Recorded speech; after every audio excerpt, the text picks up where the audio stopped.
Logan, are you sure you feel all right? Fine, all things considered. Well, you look awfully pale and tired to me. Didn't sleep too well. I was under the impression that you didn't sleep at all last night. I heard you pacing back and forth across the floor more than half the night.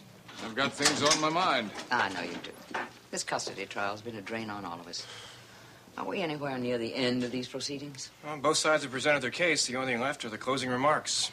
Then it's up to Judge Lewis. You're saying, then, that we might even get a verdict as early as this afternoon? No, the judge will probably take a few days to review the testimony, but 2 days or 10 minutes, he'll only be being polite. You really feel that there's that little doubt about the outcome? Considering the testimony so far, I'd say the decision is very obvious. Good morning, everybody. It certainly is a beautiful day for a trial, isn't it? Aha. So you're going to be bad sports. Hey, come on, somebody has to lose. The fact is, Raven, we have nothing to say to you. It's as simple as that. Geraldine, you shouldn't frown when you squinch up your face like that. It's very aging. So you're going to ignore me? I've got a couple of words for you, but they're not fit for polite society. Cliff, come on. Aren't you going to say hello?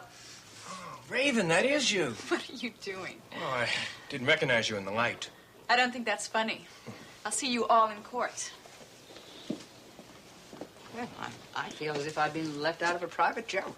Can someone tell me what that cryptic exchange was about? Let's just say that Raven does her best work in the dark. Let's go sit down, Geraldine. Maybe more work than we know.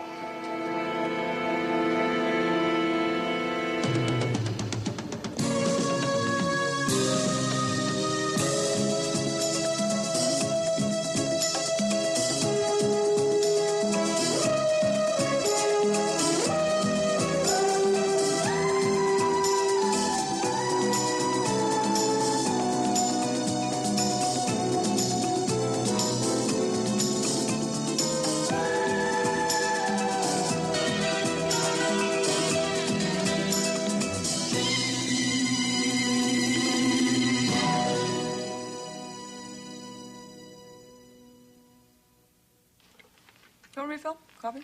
No, honey. Look, we better get going if we want to get there in time for the proceedings. Well, I think I'll just have a second cup. Honey, I just told you we don't have time. We have to be seated before court convenes. Would you mind going without me? Hey, what's wrong? You're not feeling well? No, I'm fine. Fine. Honey, we really should be there together. Draper, I don't think that's such a good idea. You thinking about the conversation we had last night? It's been very awkward for me to be in the same room with you and Logan. There's really no need to feel that way. Everything was settled last night.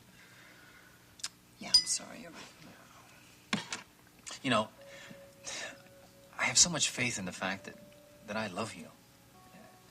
And I don't care whether we're alone, with Logan, or with 50,000 other people at Municipal Stadium. I love you. I love you, too. You know, the worst of it is all behind us now. Everything's going to be just like it was. No, it's going to be better than it was. So come on, why don't you get dressed and we'll show up at court together. Yeah. You know, if Logan loses this custody battle, we'll never have to worry about being in the same room again, huh? Because he won't be here. He'll just leave.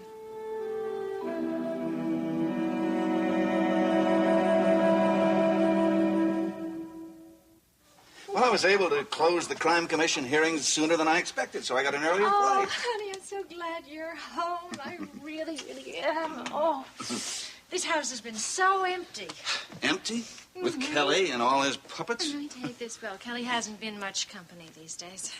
You mean because of the Elliot Dorn business? Well, the police haven't found his killer yet, and Kelly's been questioned extensively. Well, he was an employee of Elliot's, and there was no secret about the antagonism between them. There was more than antagonism, Mike. There was a fight. Oh? So the police just might think that Kelly was holding a grudge. Well, that could constitute motive, but what about opportunity? Okay, there they are speculating that possibly Kelly went back later that night to the club and used his pass key. He hadn't turned it in yet. Oh, I see. Now, I don't believe any of this happened, not for a second. No, I don't. I'm sure Kelly didn't do it. But the really distressing thing is that the police haven't found any other suspects. Well, Kelly seems to be the victim of a set of damning circumstances. Right now, they're questioning Elliot Dorn's business associates. Oh, I asked Draper to talk to Kelly just to be safe. That was a wise idea, Nancy. Well, I hope it wasn't a necessary precaution. I just hope he doesn't need a lawyer. I'll have Draper fill me in on his conversation with Kelly. Nancy, now look, we'll do everything we can to protect the boy.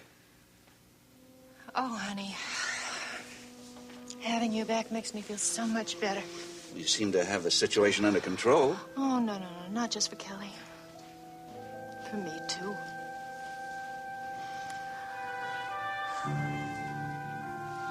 You know, it's getting to the point now where I walk down the street, I start looking over my shoulder, thinking that a police officer is going to snap the cuffs on me. Nothing like that is going to happen. You didn't do anything wrong. Yeah, but still, I'm beginning to feel like public enemy number 1.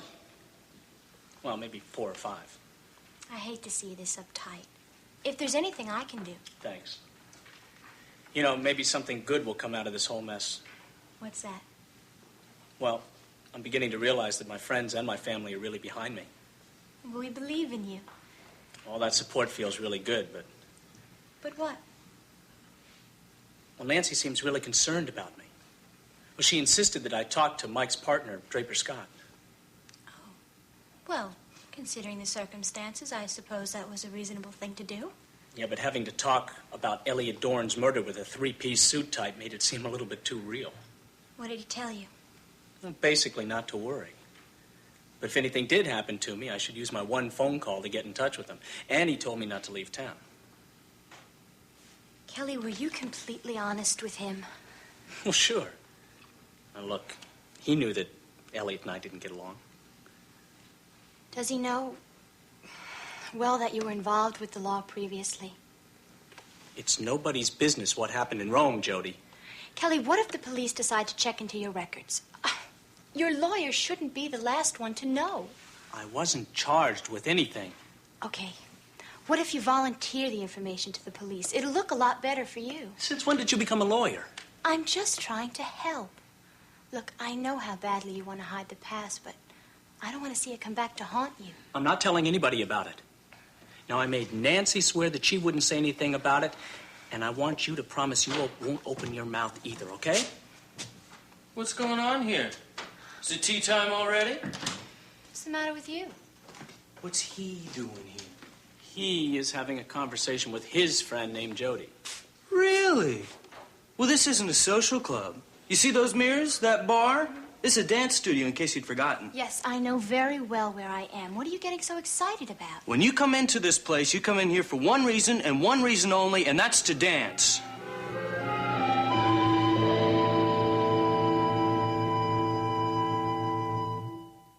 Gavin, my lesson doesn't start for another half an hour. You weren't even here yet. You should have been doing your warm-ups, exercising your legs instead of your lips. Hey, come on, lighten up, Gavin. Now, I just walked Jody over here, and we were having a conversation for a few minutes. Nobody committed a crime. You want to hang around? Why don't you take some lessons? I've been thinking about starting a class for people with 2 left feet. You will move over Simon Legree. And since when do you think you start running Jody's life? I run Jody's career. Ms. Travis has given me the permission to do just that. Okay, calm down, Gavin. No harm was done. And part of the agreement is that you don't question my judgment. Well, there's a difference between helping me and ordering me around. I don't see how you put up with this guy, Jody. Butt out! This is between me and Jody. All right. Calm down. Let's just forget about this. It's a dumb argument. Change and get ready to work. Will you mind if I stay around and watch? This is a closed set. You know where the door is. Yeah, well, what if I don't want to leave? I'm not going to ask you twice. And I asked you once already. Maybe I should make you throw me out. You want to go through the door or through the window? Okay, stop it. You two are acting like a couple of street kids. It's your move, Twinkle Toes. Oh, no, maybe I should think about this for a second. I might be taking my life into my hands. There, see? You're not as dumb as you look. Tangling with rough, tough Kelly McGrath may be a bad move. I might get stomped on like poor Elliot Dorn.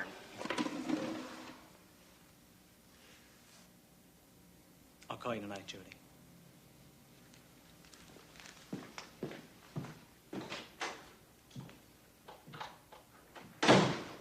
Gavin Wiley, that was a rotten thing to say. You wanted me to get rid of him without a fight. That's what I did. Well, the reason Kelly had a fight with Elliot Dorn was because he was bothering me. Oh, maybe it was a low blow. When you see Kelly, apologize for me. What's gotten into you today? I don't know. I'm feeling kind of low. Well, that's no reason for you to take your problems out on other people. I said I was sorry. You want to tell me what's bothering you? Let's get to work. Could it be your depression has something to do with that woman in New York? Why would you say that? Her music was playing on the record player when I got here. Well, someone must have put it on by mistake. My guess is you put it on.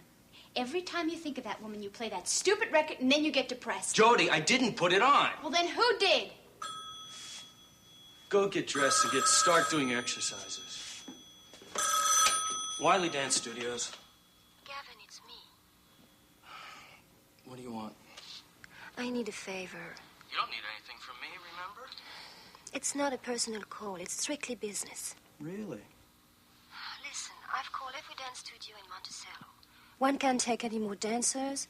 One is closed for renovation until December. The other two are miles away from my hotel. Well, thank you for giving me an update on the competition. I understand your feelings about our sharing the same space, but I am desperate for a place to work out. Why don't you make a phone call? I'm sure you can arrange to have one bought for you. Kevin, I need to exercise. A working dancer does need exercise. Look, I'll pay double your usual rate. You'll pay the flat fee. Does that mean I can use your studio? Yeah, I suppose it does. I can't afford to turn away a paying customer. Oh, thank you, Gavin. You don't know how much I appreciate this. Consider it a professional courtesy. Oh, great. Thank you. I will be there this afternoon. Adieu.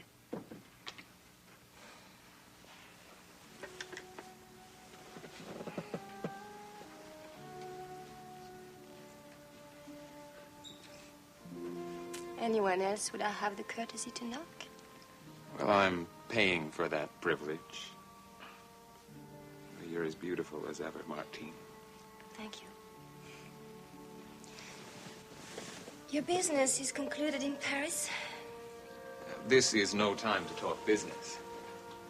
This is time to say hello. Hello.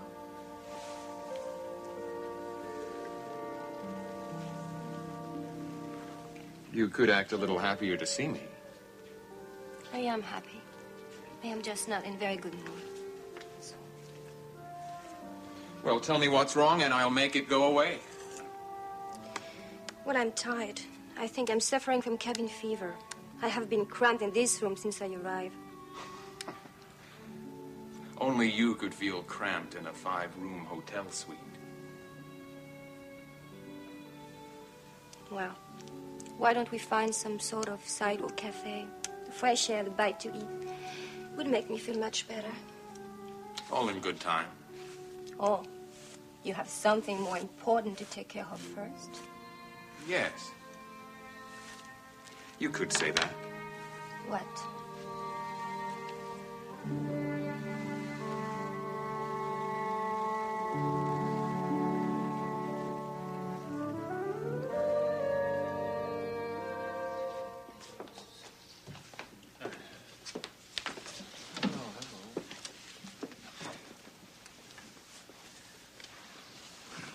What are you doing? Oh, I'm filling out a subscription to this magazine I found in Elliot Dorn's office. Do you know that Miss October's hobbies are horseback riding and going to the opera? But not many people listen to a soprano when she walks down here. You are in a courtroom. We are suing for custody of my child. I'm trying to prove that I'm going to be a decent father, and my lawyer is sitting at the table reading this junk. Well, give me a break, will you? I got my closing remarks prepared, and they're very good. Besides, Rutledge is going to go first. Until this case is finished, you will pay attention. Then you can get back to your literary pursuits. All right, whatever you say.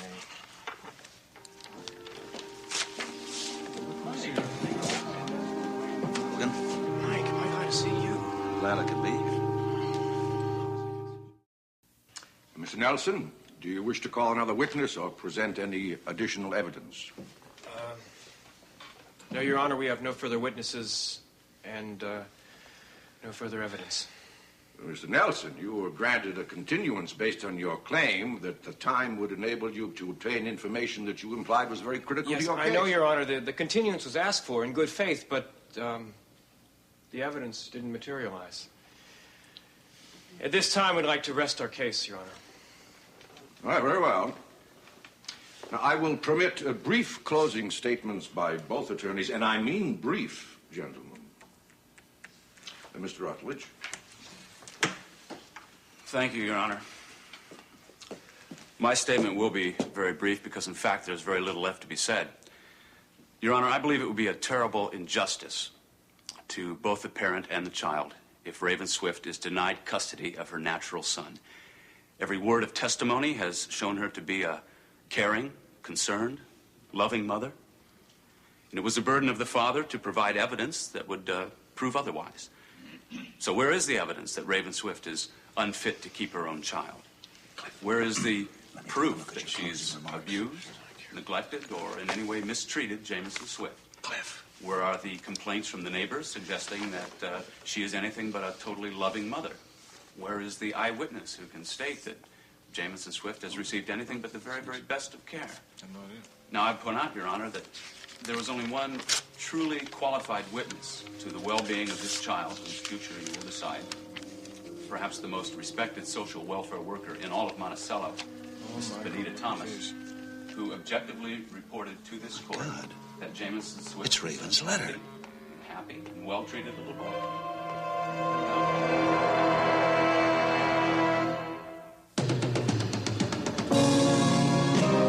Seems as though a harmony is hard to find. Always on my mind. And frustrated days pass without sight. The edge of night, half dark, half light.